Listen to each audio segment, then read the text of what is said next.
Van চালকের পকেটে দেখেন একটা আকিস কোম্পানির বিড়ি পাবেন, এর বেশি না। কিন্তু বিশেষ ক্যাডারের পকেটে দেখেন ব্যানসন সুইচ পাবেন আপনি। কিছু বুঝলেন?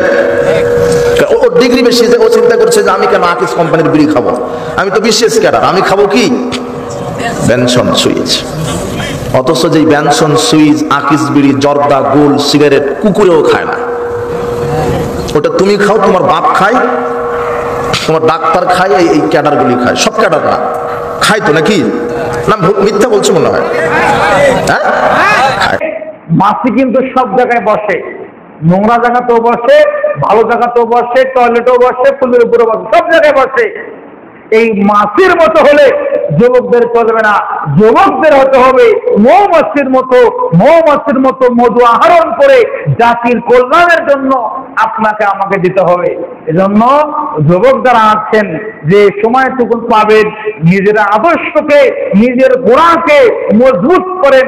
যদি নিজের আদর্শকে মজবুত করতে না পারেন, তাহলে আপনি যে কোনো ধরে হারিয়ে যাবেন, যে কোনো ফিতনায় হারিয়ে যাবেন, যে কোনো ধরে হারিয়ে যাবেন।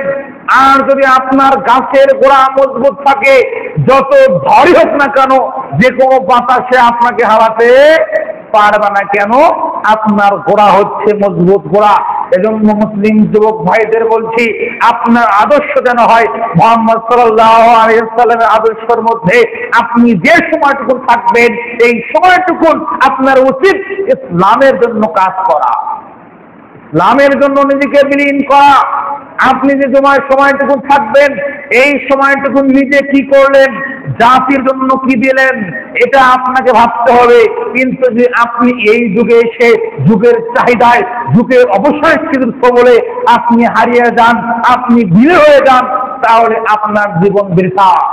আর যদি আপনার জীবনে উত্তম আদর্শ নিয়ে গঠন করে রাসূল সাল্লাল্লাহু আলাইহি ওয়াসাল্লামের আদর্শকে আঁকড়ে ধরে সমাজে দাওয়াতি কাজ করেন, কোরআন এবং সহিহ হাদিসের কথাগুলো নিজে পড়েন, নিজে মানেন, নিজে আমল করে সমাজে প্রত্যেকটা ক্ষেত্রে দাওয়াতি কাজ করেন, তাহলে আপনার দ্বারা এই সমাজে সফলতা বয়ে আনবে ইনশাআল্লাহ।